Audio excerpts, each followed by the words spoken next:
straight to the point, sinabi ng Pangulo may 200 billion at ito ay para sa 2 months, 5 to 8,000 pesos para sa 18 million Filipino families. So himayin muna natin isa-isa yon para klaro sa lahat ha. There are more than 24 million Filipino families, no? So about 109 million Filipinos. So yung 6.6 million Filipino families nasa formal sector yan. Yan po ang mga may trabaho, SSS, GSIS, may income tax and everything. So there's going to be a different package, especially for small, micro, small, medium enterprises. Kasi more than 90% ng trabahante or ng mga trabaho nasa micro, small, and medium enterprise. So there's going to be a package for that. Yung Bayanihan to Heal As One is for the 18 million Filipinos na makareceive ng 18 million Filipino families na makareceive ng 5 to 8 million 5 to 8,000 pesos each, no?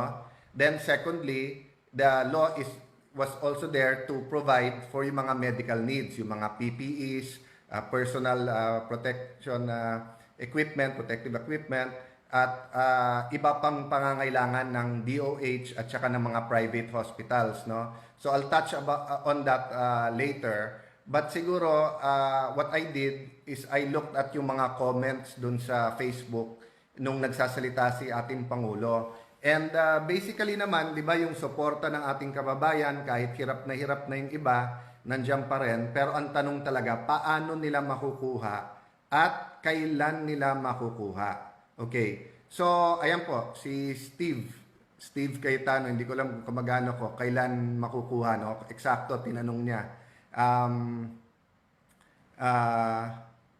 Yon, si Bong Montonilla, tinatanong niya yung PPEs, bakit wala pa, no? So I'll go to that later. Let me start out muna with paano makukuha ng ating kababayan. So we go now to the guidelines that I think is a very important part of the report ng Presidente. So after natin mapasa ng batas ng Monday, napirmahan Tuesday, the different departments already came out with joint guidelines, no? So I was reviewing it since Saturday. Basically, ang guidelines, nilahad niya yung mga existing na programa ng gobyerno. For example, sa DOLE, they identified TUPAD at saka yung CAMP, no? So existing programs to na pwedeng dagdagan ng pondo and then i-adjust ng konti yung guidelines for the present situation. Another example is the Department of Agriculture, and si Secdar, nagpapasalamat kami sa kanya, last week pa, nagpadala na siya ng sulat kung ano yung mga priorities at paano makakatulong, no? So, yung pong DSWD naman, meron siyang several programs na existing na. So, let me tackle yung pinakamadali. Yung 4.4 million Filipino families po na kasama sa 4Ps or dun po sa conditional cash transfer, yan po ay dapat pinakamabilis. And kung may nakikinig sa DSWD and of course sa economic team, sa IATF, sana ma-release na kaagad yon kasi nasa gobyerno na ang records na nasa DSWD na yan. So meron na yan traditional way kung paano i-deposit yung pera at paano nila makukuha. So yun po ang example na binigay po ni Secretary Sani Dominguez nung Monday, nung Saturday, yung meeting namin before the Monday session. Nasabi niya yung 4.4 million i-top up na lang or kumbaga sa cellphone mo, loadan na lang, di ba? Pass a load na lang yon. So 4.4 out of the 18 million pwedeng gawin yon. Now I was told there's another 4.6 million na identified na as poor, no? So yan ang tinitignan na ng DSWD kung yan ay binibigyan at kasama na sa programa nila. Kung mabibigyan din directly yan, then 9 million na yan, kalahati na, no? So paano yung kalahati pa? And kanina sa DZMM, yung isang director po natin sa DSWD, very articulate naman, kunikwento niya, no? But siguro for a little bit more clarity, I think ito yung sinasabi niyang magkakaroon ng social amelioration card, no? Ito po yung sinasabi niya. Actually po, it's actually a form, no? And I'll go through it with you, but kwento ko muna kung paano to, no? So basically itong form na to, okay, na iba-ibang ahensya ang nandyan, no? DILG, um, so tignan ko sandali, ayan. Ayan po so kung makikita nyo po, DSWD, DTI, DA, Presidential Communications ata yan, tapos DBM, no? And then DLG. So yung form po na yan, makikita nyo po yung name, yung head of the family po ang papipirmahan yan. But kung titignan nyo po, no? Ayan po, no? So we start with the name. So yung head ng family. But makikita nyo po, meron nakalagay dyan na check-in nila. Are you member of the Unconditional Cash Transfer Program or the 4-Piece Program? Or ikaw po ba isang katutubo? Kung yes, anong grupo? Or others na may programa na yung gobyerno? And then, kasama po sa form yung pangalan ng mga kasama mo sa bahay, anong relasyon, and then other information like anong sex, male or female, tapos petsa ng yung birthday to po, tapos yun, no, kung may trabaho, kung anong sector, etc., no? And then kung may condition sila para malaman din ng gobyerno kung may sakit. But let me also point down here na may barcode, no? So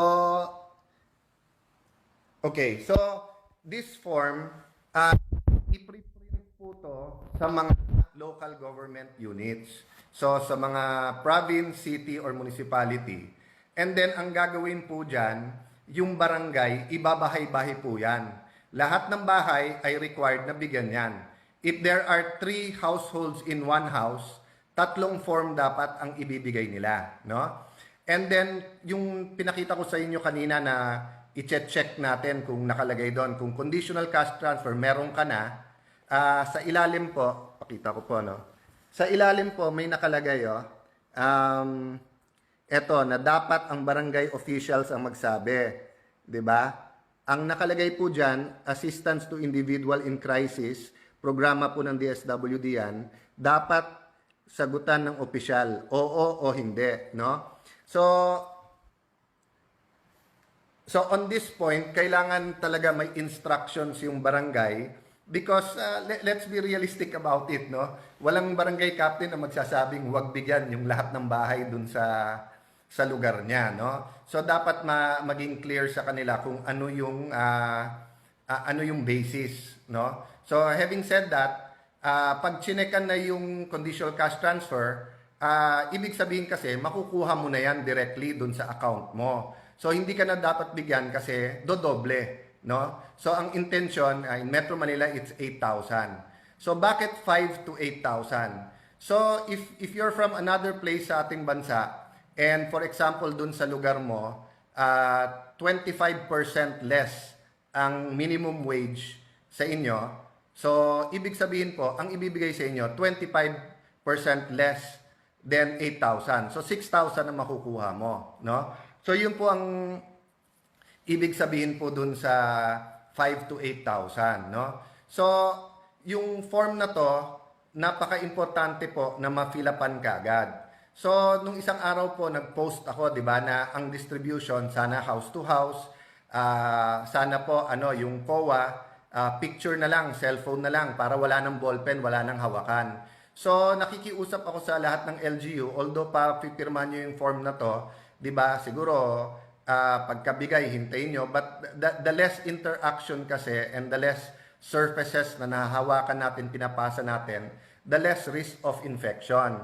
But I guess because nga tama yung sinabi ng ating Pangulo, this is the biggest ever programa ng gobyerno na magbigay ng ganitong amount kasi ngayon lang naman tayo nagka-problema na ganitong kalaki. So ang problema kung walang basis din kung sinong bibigyan, unang-una hindi mo bibigyan 100% ng household eh. We're going to give 18 million out of 24.4 or 24.6 million Filipino families. Now, kaya ako po tinuro yung barcode kasi yung iba kanina nagtatanong na sa akin if they can print. So, nung nagtanong kami sa DSWD, ibibigay pa daw sa regional director yung barcode for that city or municipality. I know for a fact that there's an important meeting tomorrow between the DILG, the DSWD, and the Department of Finance. So, pakitignan nyo po itong barcode na to. Kung by the time mag-meeting kayo tomorrow morning, na-release na yan, ibig sabihin, first thing in the morning, nag-preprint na yung mga LGU. Pero by the time na meet kayo, or by the time na alas 9, alas 10, alas 11, kung wala pa yung barcode na yan, you might want to consider getting rid of it na. Because the barcode will actually help you sa liquidation and later on sa classification. But ang tao, kailangan nila yung pera ngayon na. Diba? They cannot, people should not be made to wait any longer. Doon ko nakikita po yung desire ng Pangulo na makuha nyo ASAP or as soon as possible. Doon sa pagbibigay niya ng power. Sinabi niya kanina, ine-empower niya na lahat ng departamento. So kung guidelines lang po ito, nasa atin na po yan. Pati COA naman po, ang alam ko po, ang COA is being very sensitive ngayon at coordinated din naman. No? So what's going to happen? What's going to happen is that merong memorandum of agreement na ibibigay ang DSWD sa lahat ng LGU, and as soon as the mayor or governor signs it, no, they should download a certain amount depende kung anong household. So for example, kung sa Taguig, kung 220, 240,000 households kami, pero kung ang qualified ay 140,000 household, magda-download na sila ng 8,000 times 140,000, no? Kasi yung downloading can take 1 or 2 days. So, ang recommendation namin, kahit print pa yung form, kahit iniikot pa yung form, i-download nyo na kaagad yung pera para walang delay. Total, hindi naman pwedeng galawin nung mayor yan hanggang wala yung mga forms, no? So, going now to the forms, napaka-importante na yung mga mayors at kapitan ay nagkakaisa in how to do this because any delay will also cause delay sa pag-aabot ng pera. Medyo naawa ako dun sa director ng DSWD nung tinanong po sa DZMM, more or less kailan ba marireceive ang pera. Pero ma'am, naawa man ako na yung question na yun was thrown at you. Lahat po kami na on the ground. Lahat po kami na araw-araw na sa kalye, kausap ang mga tao. Tanong nyo po sa mga polis, tanong nyo sa mga barangay kagawad, tanong nyo sa mga mayor. Yung po ang tanong since Monday, since napasa yung batas. No? So ako naman po, nababantayan ko naman eh. Nakikita ko kung gaano kahirap gawin din yung guidelines at ibaba ito. That's why what we want to do is give recommendations na doable. And I thank DSWD for being very open. No?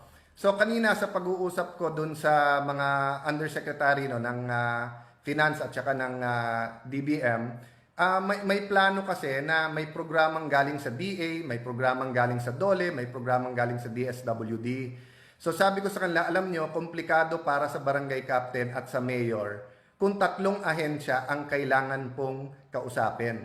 Ako nga po as speaker, kausap ko yung mga ahensya para sa 300 congressman lang, mahirap na eh. What more if your barangay has 50,000 people, di ba? And what more if your city has 100, 200, 500,000 households, di ba? So kung ang gagawin natin ay sa DSWD, yung traditional na guidelines ng AIX which is 5,000 lang. So yung 3,000 para maging 8,000 manggagaling pa sa DOLE. So magdodoble pa yung listahan mo, no? So ang suggestion ko, total, yung mga programa na to ay regular programs at may pondo ito. Yung present na pondo nyo, which is anywhere between only 1 to 9 billion per department or 10, di ba? Billion. I-hold nyo yan, gamitin nyo yan for your specific purpose, no? I'll explain that a little bit later. But yung 200 billion, ang tignan natin kung paano natin i-distribute in the fastest way and in the most efficient way, no? So, meaning for example, no, if DSWD has 9 billion para sa AIX, yan po ay para sa mga nagkasakit, yan po yung sa mga individual na may crisis, 'di ba, namatayan, etc. So keep using the money for that. No? But yung 200 billion na padating, dun mo i-distribute yung 5 to 8 billion, 5 to 8,000 pesos per family, no? So kung halimbawa yung family na yon nakakuha ng 8,000, pero may kapamilya sila na ospital, so pwede mo pa rin bigyan ng additional sa AX naman sa regular program nyo through the regular channels, di ba? Ganun din naman sa DOLE. Kung nakuha mo 8,000, pero yung programa for example nila dun sa wage earners ay 15,000, pwede mong dagdagan ng 7,000 later on. Pero yung first wave ng pagdidistribute, dapat yan magawing madali at ang recommendation namin na mukhang inadapt, house to house ito. No? So yung mga kapitan at LGU. So ang recommendation namin po ay may 5 kasama. First, yung LGU, kasi syempre siya nag-implement. Second, yung barangay. Pangatlo po, pwedeng congressional staff, no? Para ma-report ka agad din sa Kongreso kung may problema sa implementasyon ng batas. Pang-apat, PNP or AFP. Kasi pera tong dala na to eh. So syempre kailangan yung security din na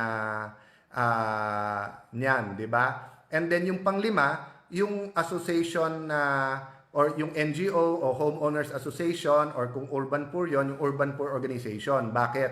Kasi we want the least number of people to go into your barangays. Kung papayag din tayo na kung sino-sino ang papasok, hindi para tayong hindi nag-quarantine noon, di ba? So it's very important that yung mga rep natin, taga ron din sa barangay na yon, sila din yung nandun para mapadali itong lahat, no? So itong form po na to, 2 kopya po ang pinagagawa. Yung isa po, yung household will keep it para may referensya. Yung isa, isasubmit po ng barangay sa city, municipality or province, tapos isasubmit naman sa DSWD, no? So let me stop there muna, and I expect naman since klaro yung guidelines, the different agencies as soon as matapos yung mga meeting nila tomorrow will start announcing kung paano itong gagawin. But gusto ko lang i-reiterate, no? And I'll address myself to the different departments. Kung pwede po, dun sa first wave, yung pinakasimple, isang ahensya na lang. DSWD na lang at saka yung LGU, 5 to 8,000. Anyway, the other agencies will still have their chance. So for example, a fisherman household ng isang mangingisda will get the 8,000. Oh, yes, sa Metro Manila po, meron pa rin marginalized fishermen sa Laguna Lake at saka sa Manila Bay. So halimbawa, nakakuha po yan ng 8,000 pesos, pero may programa ang fisheries o DA para sa kanila. Pwede naman madagdag yun kasi kulang pa rin naman Ganun din po sa probinsya. So let's say rice fields po yun,